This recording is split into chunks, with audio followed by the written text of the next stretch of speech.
Winning in today's market takes the right moves. Welcome to Elevate Your Business from Elevate Coaching at Guild Mortgage. On this episode, we take a real look at modern leadership and what it takes to grow under pressure. Let's get into it. There are moments in life when responsibility arrives before confidence does. When the title comes first and the belief has to catch up. Today is one of those moments. At just 25 years old, Aidan Keller stepped into a business filled with history, expectation, and unspoken pressure, not because she felt ready, but because the moment required her to rise. This isn't going to be about rates or tactics or production. It's about identity and pressure, because other people already believed in her before she believed in herself. And so I want to welcome you, Aidan, to our Elevate podcast. Thank you for being on today. Thank you so much. I'm excited. Well, let's just get into it. Let's get into when the moment everything changed, okay? So take us back to when you officially knew you were going to be taking over your mom, Sarah Keller's team and business. It feels like a whirlwind to even think back to that time. It would have been halfway through 2024. I mean, there had been some conversation early 2024. Halfway through that year, it was kind of like, okay, my mom had an opportunity come up. She kind of thought she could do two things at once, which many people find out quickly. That's not what they can do. Trying to have one foot in the door with mortgages and then have another foot in the door with something else is a lot. And at that point, I could tell it was a lot, and it started to become real. Like, okay, this is happening. Having someone who has one foot in the door and one foot out the door, your transition is a little different, right? And not only was I taking over a database from my mom, it wasn't like taking over a coworker's database. It was very emotional, would be a good word for it.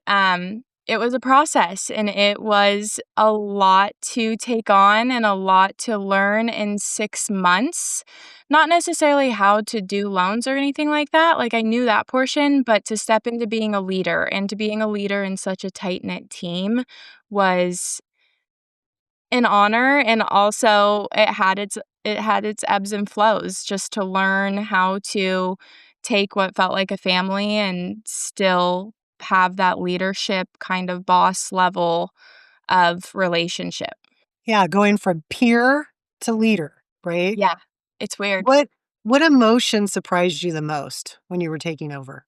I don't think I was surprised by, like, there being some frustration in, like, figuring out all the flows and what I wanted the business to look like as me as the leader, but I think a bigger emotion that surprised me was almost like an overwhelming feeling, and in a positive and a negative way. Like, I was overwhelmed with the opportunity that I had and how amazing it was, but then also overwhelming in the fact that, you know, again, I was going from being a peer to a leader, and to figure out how to balance that while still keeping the team as, like, my family and as peers, and learning to be a leader, especially when you had such an amazing leader to start.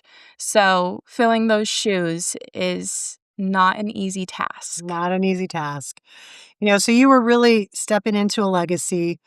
Your mom, Sarah, she was, chairman's winner. That's the top winner at Guild. She was an Elevate coach.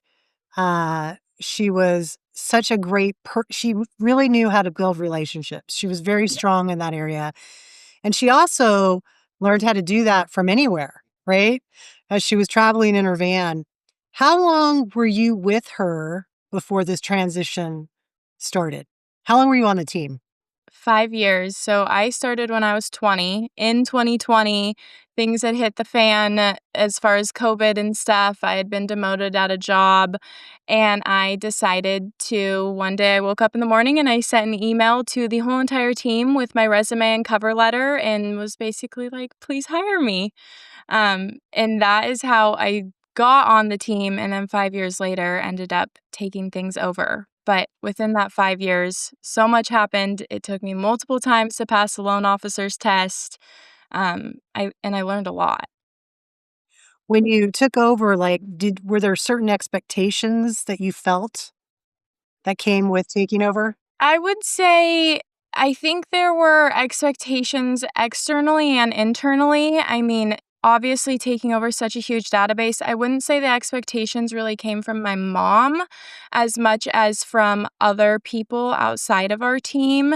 Just expectations and doubt, right? Like, oh my gosh, you're handing over your business to your daughter. Like, you did a quick transition. She's only been in the industry for 5 years. Like, what are you going to do when leads are low? What do you mean you're not going to jump in and help them produce leads? And so there was a lot of expectation externally from my mom helping, and then my mom being like, no, this is all Aidan and the team. Like, they're going to figure it out. And then internally, I think I set a lot of expectations for myself. I tend to be a bit of a perfectionist. Um, I wanted to blow everything out of the water. I mean, since I was a little kid, I always told my mom that I was going to be bigger and better than her. So that expectation really kicked in last year.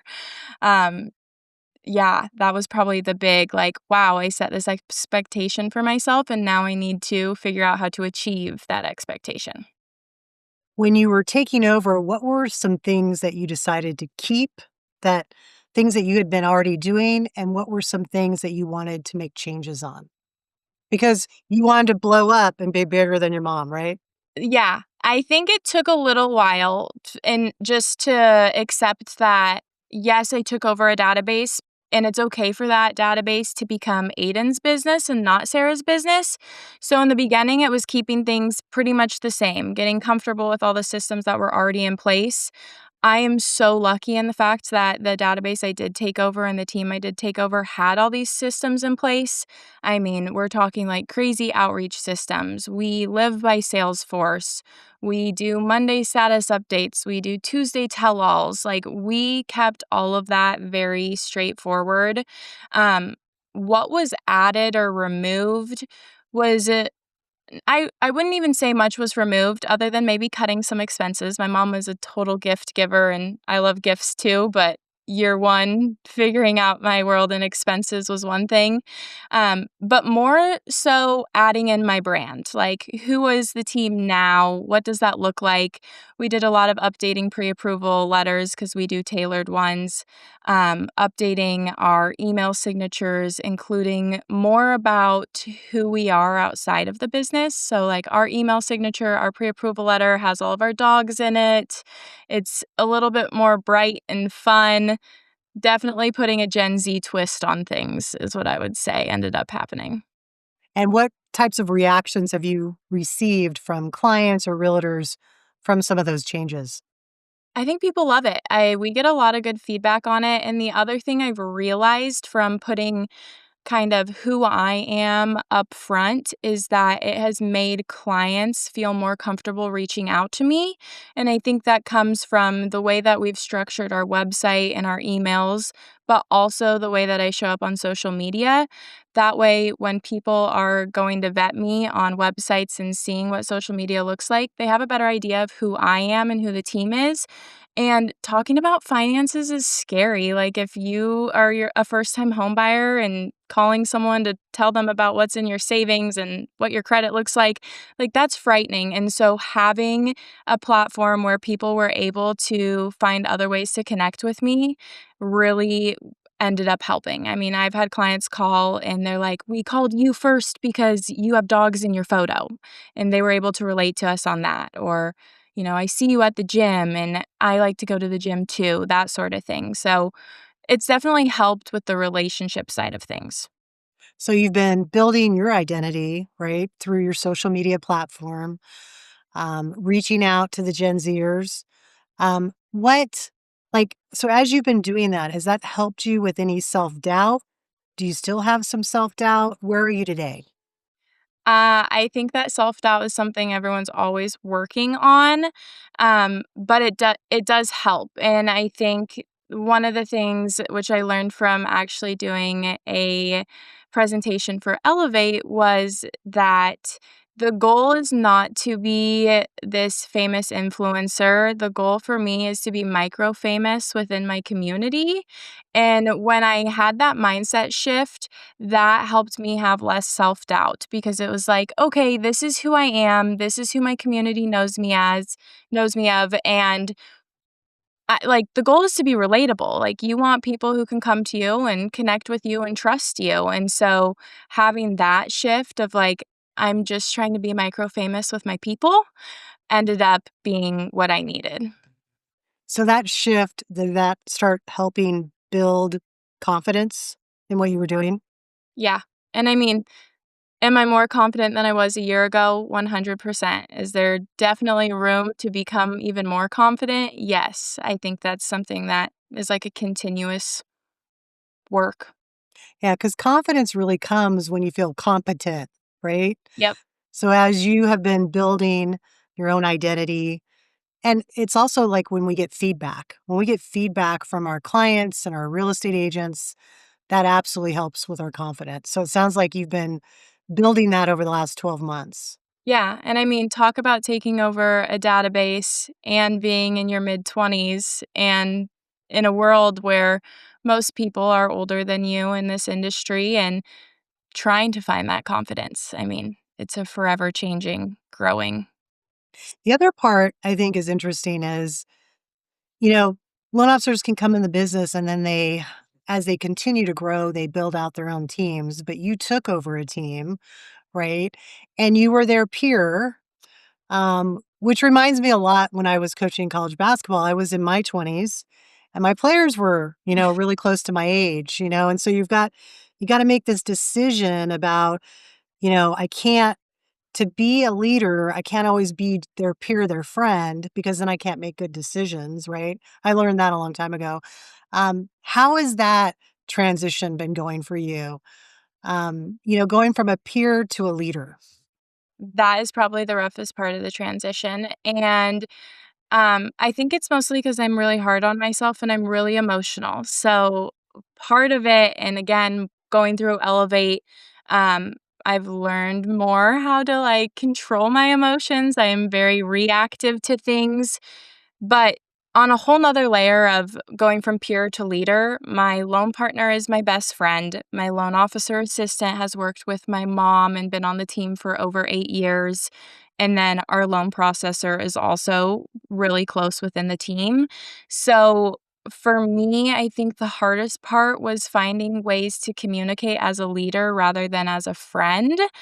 And without trying to hurt people's feelings, right? Like, I have this huge fear, especially as them being my peers. Like, I don't want to hurt anyone's feelings. I don't want to upset anyone.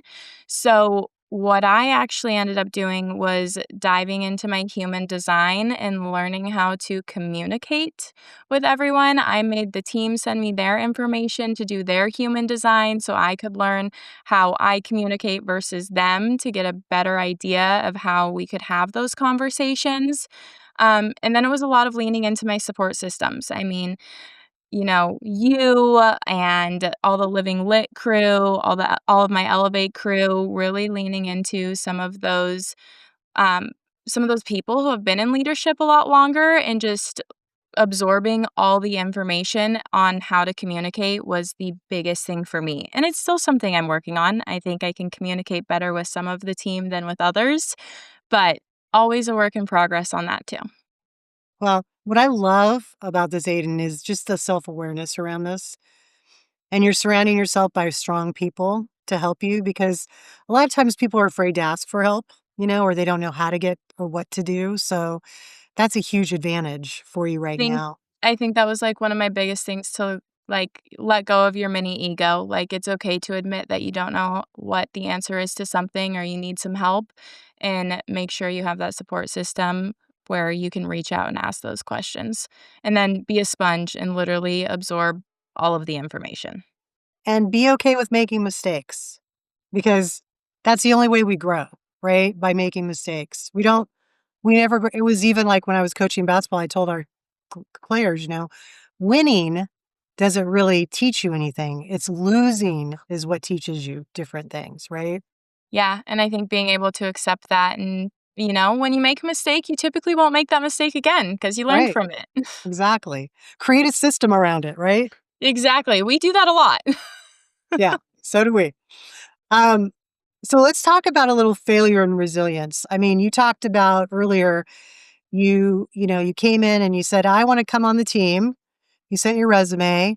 And throughout this period, you learned the business, but you had to take the test and you took it 6 times, right? So talk to people out there, young people out there that are thinking about this as a career and they're worried about taking the test. So how did you stay resilient during that time?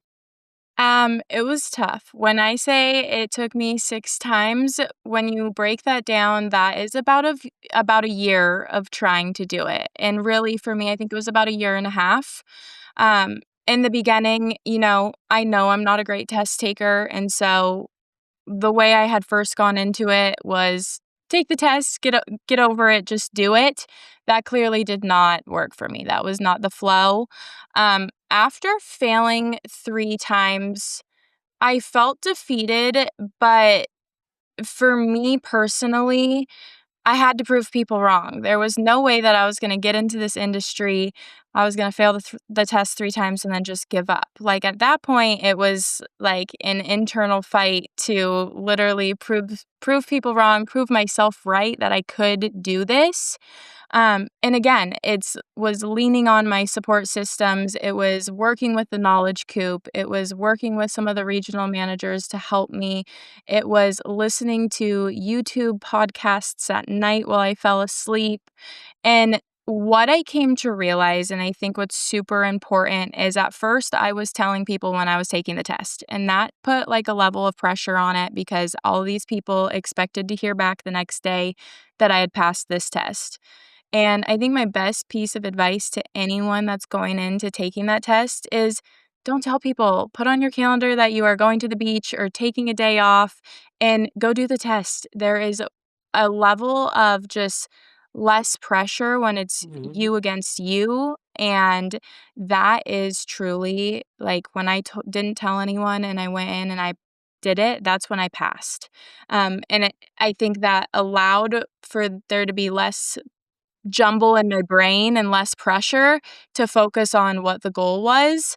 And I think the other thing too about the test is study, do the things, and get rid of the idea. I struggled a lot with like, well, some of these questions aren't reality. Like, this is not what we have to do all the time. And yeah, that's true. Like, I was great at my job. I just couldn't pass this test. And I had to kind of let go of, well, this isn't what we really do, and be like, okay, this is what I do need to learn and figure out to get this test done. And once it's done, it's behind you and it feels so good. And I think that's where whether it takes you 1 time or it takes you 6 times, when you do achieve that, it is such a great feeling. It felt like I was graduating college. I'm like, "I did this, like, it's done." It's a huge And, accomplishment, and yeah, says more about your character too, about never quitting, right? yeah, Like, and you have to fight that internal conversation inside yourself when you fail, right? But yeah. I agree with you. I've told a lot of loan officers, don't tell anybody. Just go take it when you're ready and relieve that pressure. So I think that's good advice to give to anybody.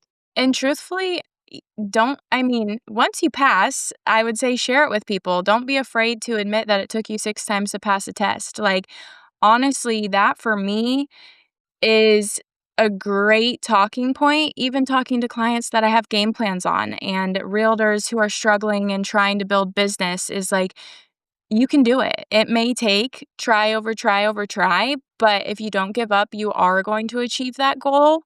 And even for my clients who I have on 5-year game plans, like them hearing that there's been a struggle for me that I had to work hurdles over to achieve it makes me human just as much as the clients you're working with are going to be humans and there's going to be some hurdles they need to jump through too. Yeah. And it helps with empathy, right? Yeah. And empathy is a great connector with clients Yes. and real estate agents, right? Yeah. So let's Relationships in general. let's talk a little bit about the role of coaching in your business and how did coaching help you show up differently? in every way. I would say I have been in coaching for, gosh, a couple years now. And the consistent checking in every other week, I think, is the first step of like there's accountability. I think a lot of times we talk to people and we're like, hey, let's be accountability buddies. And then it doesn't always follow through. When you're in coaching, you do not have that option of it fading off. Like, you have to show up every other week. You have homework, you have a support system to lean into.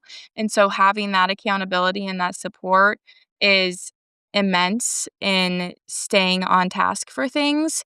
And I think the other amazing thing too is we have great systems, but so does everyone else. And the way other people work is not the way I work. And so being able to join a group every other week and hear what they're implementing makes you excited for what you have going on. And like, a lot of times it's like someone's implementing something that I may be struggling with.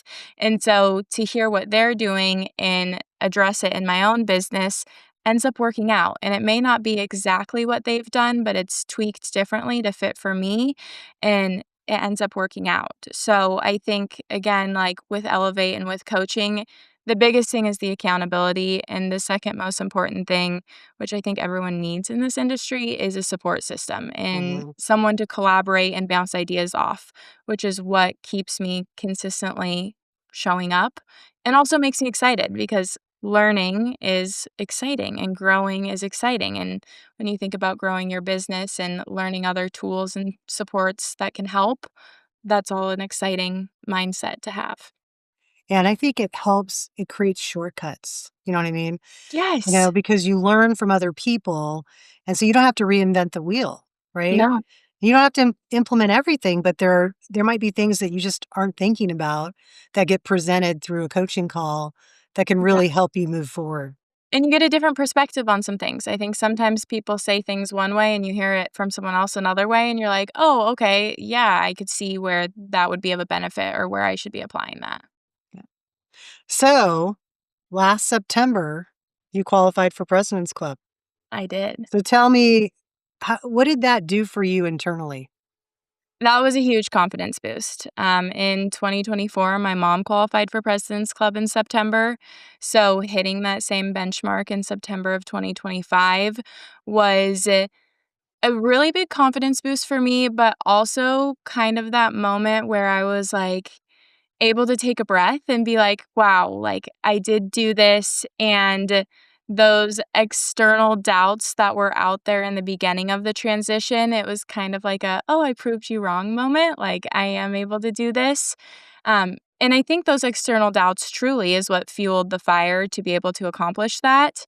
But again, I would say the biggest thing when I think about that is a breath of fresh air. Like, to be able to be 25 years old in an industry of mostly people who have been in this industry for a long time and are in their 30s and 40s, and to be a President's Club qualifier, to stay in the top 100 most of 2025, like, that was, yeah, the little team that can. Like, we were able to do it.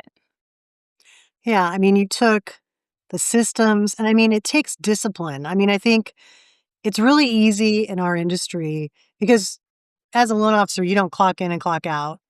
No one says, "Hey, did you work your 8 hours?" or however long you worked, right? So you really have to have self-discipline to do that. And then if you've got the systems to go with that self-discipline, that's really where you see business grow. Um, are you using what types of technology are you using in your business to help you scale? We use a lot of different things. I mean, again, like top ones are outreach, having some automated systems, again, because we took over such a large database. Me trying to call every single person in that database would take me all year long. So having outreach is an amazing thing. And I think if you don't have outreach, like looking into sales cadences is also great. I think it's a great stepping stone. Elevate being another system that I've obviously kept myself in. And then we are starting to lean into AI. I mean, outreach, the cool thing about it is that you can pull scripts from other LOs to get an idea of it. But what I ended up doing was pulling scripts from other LOs to get an idea of kind of what sequences that I wanted. And then I leaned into all of the tools we have with our marketing department. And I went through Brand Camp, which I loved. And I already had a decent idea of my brand by the time that I went through that Brand Camp. But then taking my whole entire Brand Camp folder and uploading it to AI, and then having AI help me create scripts for my outreach sequence based off my brand voice, you save so much time. And if you're not willing to get on board with AI, you're missing out. I mean, at this point in our life in 2026, like, it's a time saver, and you need to utilize things that are going to save time so that you can go out and get business. And so for me, leaning into AI, doing the podcasts, like listening to all those things about different tips and tricks, uh, and then all the internal stuff that we have at Guild. I mean, we do OSI, we do MMG, we use Canva for a lot of things. HomeBot is amazing. Like, I can't tell you, our open rate on HomeBot is like 80%. I mean, so we have started to lean in again using AI to create scripts, then send out videos through HomeBot and outreach sequences through HomeBot, that sort of thing. I think, again, if you're at Guild and you're using HomeBot, like, dive into it. Agree. Like we talked a couple weeks ago and just showing you different things that you can do with Guild IQ. But I think that's the biggest thing is how much time you can save doing things that are what I would call red time, right? They're not green time. They're not helping you really grow your business or get more loans or leads.